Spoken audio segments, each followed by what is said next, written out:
Welcome to the Your Next Move podcast with me, Kimberly B. Cummings. Today, we are going to talk about being desired in the workplace. Now, I know that sounds kind of sexy, but I'm not talking about desire like that. Maybe that's the wrong word. But have you ever felt sought after in the workplace?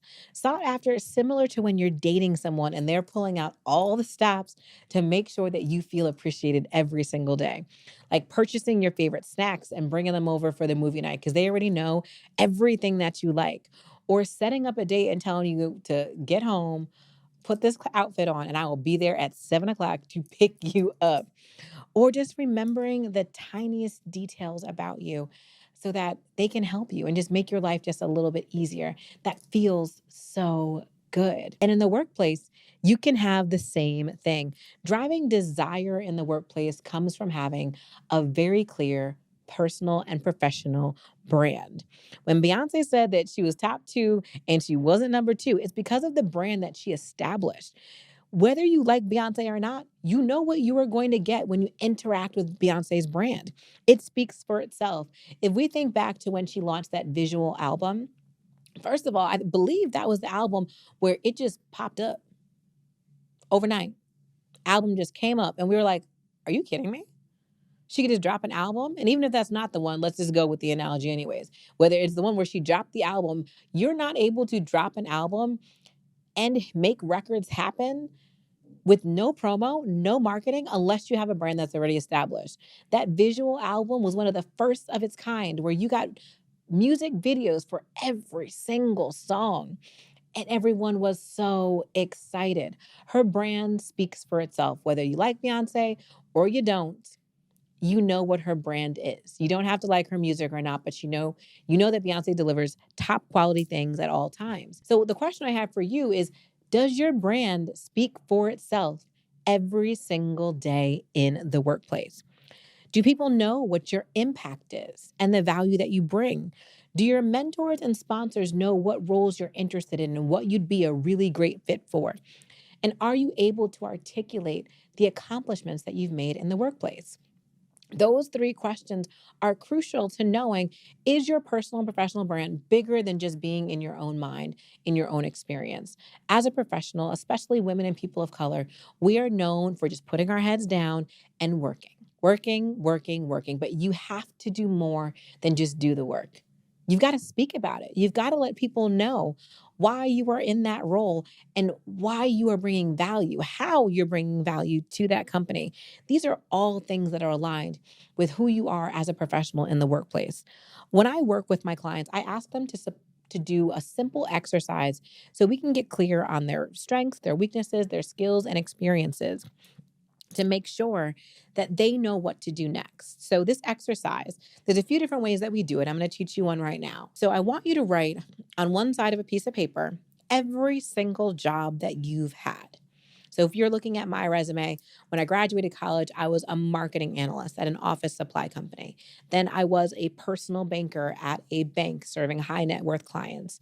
Then I was an assistant director of recruitment at a college in the Bronx. Then I was an assistant director of, I think it was alumni career programming and employer development at another college. You get the gist. Write all of the jobs on one side of a piece of paper. On the other side of the paper, I want you to write down all of the skills that you've gained from these experiences. All of them. Now, I don't care if you want to use a skill or don't want to use a skill, if you're great at it, bad at it, etc. I just want you to write down all of the things you had to learn based upon that experience.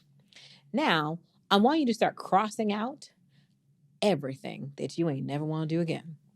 Every single skill, the task, cross it out if you don't want to do it again, and circle the things that you want to maximize and continue to be associated with your personal and professional brand. This simple exercise, taking stock of all of your experiences and understanding what you want to magnify. The things you want to magnify are what you want to be known for. What you want to be known for is aligned to your personal and professional brand, and that allows people to understand who you are.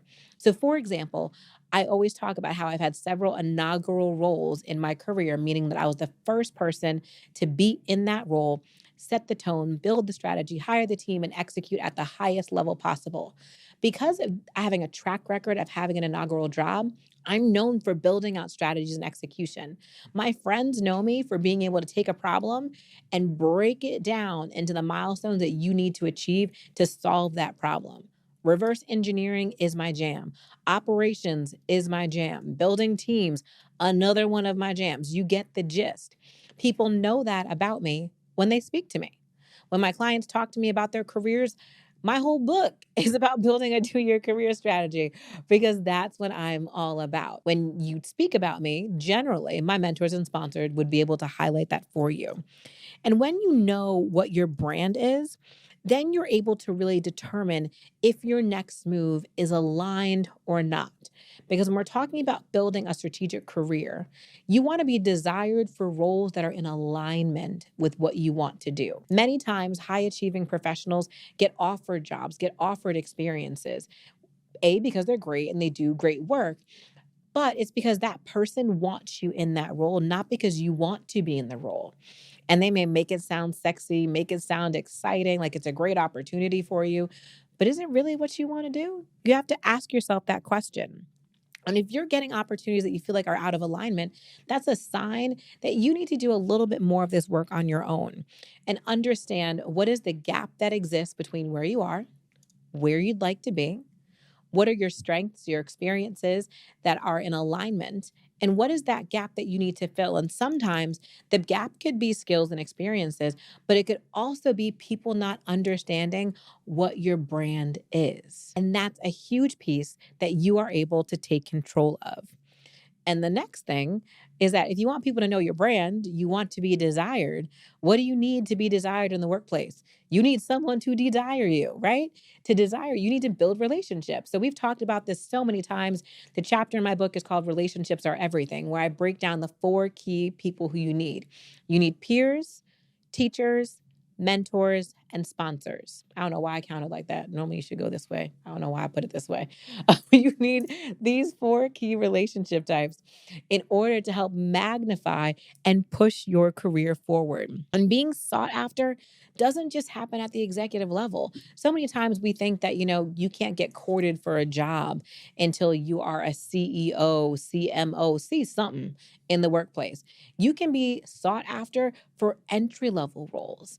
Think about it in college, right? So in college, there's on-campus recruiting initiatives. So if you're not familiar with on-campus recruiting initiatives, that's when different employers come on campus and they recruit the students to offer them jobs and internships after graduation or during their tenure at the university. And these companies are literally competing for the top talent. They want their offers to come at first. They want to have the best sign-on bonuses, the best benefits. They want to offer the most stock options to these students, especially in industries like technology, accounting, finance, consulting. People are sought after and desired from being a student. Imagine what you can do when you are a professional with years of experience with a strong personal and professional brand, which far surpasses where a student can be who has just had an internship, y'all. There's no reason why you can't put these things together. It's similar to first draft picks. They're sought after because of their potential. You want to be sought after, for your potential, or for your potential if you are a younger employee, or based upon your impact and value that you've already have a track record for in the workplace. Companies want talent that's going to be able to make a valuable contribution to the organization. And I'm pretty sure if you're listening, you have made a contribution. But my question to you is, does anyone know the contribution that you've made? If no one knows it, we have to work on your branding. We have to make sure that you're able to leverage this to make your next move in your career.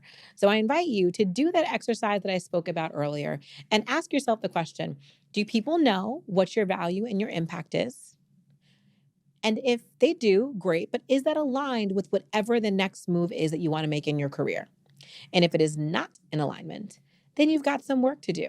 And if no one knows about you, we've got to start all the way at the beginning and really figure out what is your brand and how can we build relationships to help magnify all of the great work that you can do so that you are sought after in the workplace. Fun fact about me, for most of the jobs I had before I left corporate America, I was always invited to apply because I was sought after, because I built a brand. When we talk about that black hole of applications that people put through when you are looking to find a new job, I do believe you can find things in the black hole.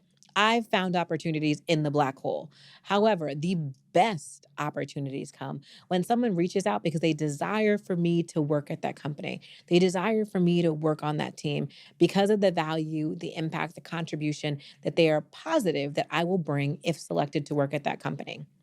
It also makes the interview process a lot less stressful when you know someone really wants you to be there and they know a little bit more about you. It just makes it so much better.